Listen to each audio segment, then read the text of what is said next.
السلام علیکم ورحمۃ اللہ وبرکاتہ۔ لیجئے صاحب ان سے ملیے گا، یہ بھی پیدل حج کے لیے روانہ ہو چکے ہیں۔ اور جب لوگوں نے ان سے پوچھا کہ بابا جی کہاں جا رہے ہیں، مستان شاہ بابا نام ہے ان کا یا کیا نام ہے، تو بابا جی کہاں جا رہے ہیں تو بولے میں پیدل حج پہ جا رہا ہوں۔ کیسے جائیں گے؟ تو انہوں نے ملکوں کے نام گنائے کہ یہ ملکوں کو پار کرتا ہوا میں مکۃ المکرمہ پہنچوں گا۔ پوچھا گیا ویزا وغیرہ لے لیا ہے؟ تو بولے نہیں، ویزا تو اللہ دلوائے گا۔ لوگ تعریف کر رہے ہیں، واہ واہ کیا بات ہے، ارے بھائی کیا بات ہے، جذبے کو سلام، ارے بھائی کیا بات ہے۔ ایک صاحب ہے، وہ سورت سے شاید سائیکل پر حج کرنے کے لیے جائیں گے، لوگ تعریفیں کر رہے ہیں، واہ واہ، ہزاروں کی بھیڑ ایسے لوگوں کا سواگت کر رہی ہے، استقبال کر رہی ہے، ایسا لگ رہا ہے دین کا سب سے بڑا کام ہے یہ پیدل حج کے لیے جانا۔ بھائی شیاب کا تو سمجھ میں آ رہا ہے، ٹھیک ہے بھائی جائز ہے پیدل حج پہ، آپ پیدل جاؤ، جہاز سے جاؤ یا ہوائی جہاز سے جاؤ، نو پرابلم۔ بھائی شیاب نے تو ویزا وغیرہ سب لیا، پوری اسٹڈی کی، ساری محنت کی، اس کے بعد وہ نکلے۔ لیکن یہاں تو حد ہی ہو گئی ہے بغیر ویزے کے کہ اللہ دلوائے گا۔ ارے بھائی اللہ نے اسباب اختیار کرنے کا بھی تو حکم دیا ہے۔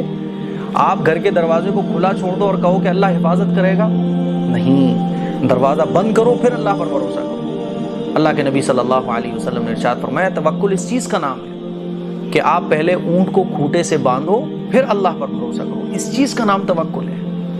اور دین ہمارے من کیا کر رہا ہے اس کا نام نہیں ہے، دین اللہ اور اللہ کے رسول کے طریقے کو فالو کرنے کا نام ہے۔ اگر اللہ کے رسول کے طریقے کو ہم فالو کریں گے تو وہ دین کہلائے گا۔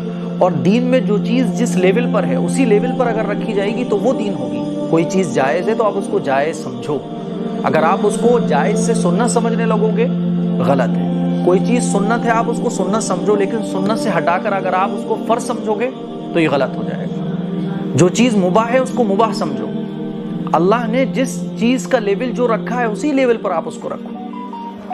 اب حج پیدل کرنے کوئی جائے تو جائے، جائز ہے، نو پرابلم۔ اسی لیے علماء کا اس میں بڑا اختلاف چل رہا ہے۔ میں نے تو یہی بتایا تھا کہ پیدل حج کرنے کوئی جا رہا ہے تو جائز ہے۔ جو چیز شریعت میں جائز ہے اس کو نہ میں ناجائز کہہ سکتا ہوں نہ میں اس کو افضل کہہ سکتا ہوں۔ اب جو لوگ یہ سمجھ رہے ہیں کہ پیدل حج کرنے جانا بہت بڑا ثواب کا کام ہے تو ان کو یہ چیزیں بڑی چبھ رہی ہیں کہ ارے صاحب مفتی صاحب نے جائز کہہ دیا، ارے اس پہ تو بڑا ثواب ملے گا، ارے ہر قدم پہ ثواب ملے گا۔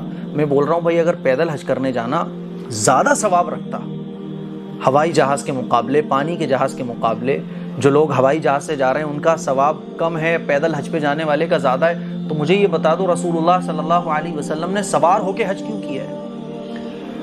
کیا صحابہ سے زیادہ دین کا شوق آپ رکھتے ہو؟ کیا صحابہ سے زیادہ آپ دین پر عمل کرنے کے حرص رکھتے ہو؟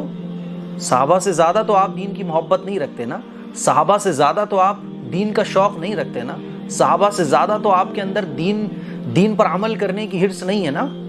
لیکن آپ مجھے بتاؤ کتنے صحابہ نے سواری کو چھوڑ کر پیدل حج کیا ہو؟ ہاں کچھ آپ روایتیں بیان کرو گے وہ ضعیف ہیں۔ جائز ہے، صحابہ نے پیدل اگر حج کیا تو جائز ہے، سواری سے افضل سمجھنا یہ غلط ہے۔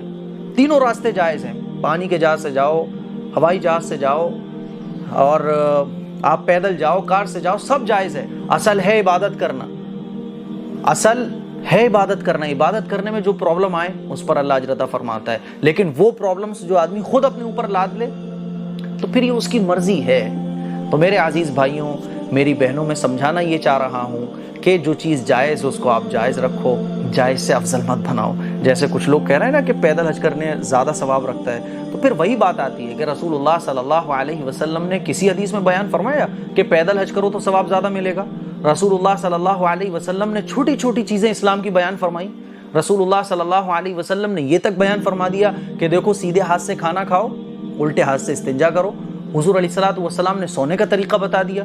تو حضور یہ کہ ایک حدیث میں حضور کہہ سکتے تھے کہ بھائی پیدل حج کرو زیادہ ثواب ملے گا، یا حضور کے زمانے میں صحابہ سواریوں کو چھوڑ کر پیدل حج کرتے کیونکہ صحابہ تو نیکیوں میں ہم سے زیادہ حریص تھے۔ یہ بات کیوں نہیں سمجھ آ رہی ہے لوگوں کو؟ تو جو چیز جس لیول پہ ہے اس پہ رکھو آپ۔ اب سارا دین ایسا لگ رہا ہے کہ بس یہ پیدل حج کرنا ہے، پیدل حج کرنا ہے۔ تو میرے عزیز بھائیوں، دین سیکھو۔ دین وہ نہیں ہے جو ہمیں سمجھ آ رہا ہے، دین وہ ہے جو قرآن و حدیث میں بیان کیا گیا ہے۔ ہمارا دل کیا چاہ رہا ہے، ہماری خواہش کیا چاہ رہی ہے، اور ہم کیا سمجھ رہے ہیں وہ نہیں، جو اسلام نے ہمیں سمجھایا ہے، جو رسول اللہ صلی اللہ علیہ وسلم نے ہمیں بتایا ہے، سکھایا ہے، وہ اصل دین ہے، جو صحابہ اکرام نے کیا ہے۔ آپ 1,24,000 صحابہ تھے، ان میں سے آپ مجھے بتاؤ کتنے صحابہ نے پیدل حج کیے؟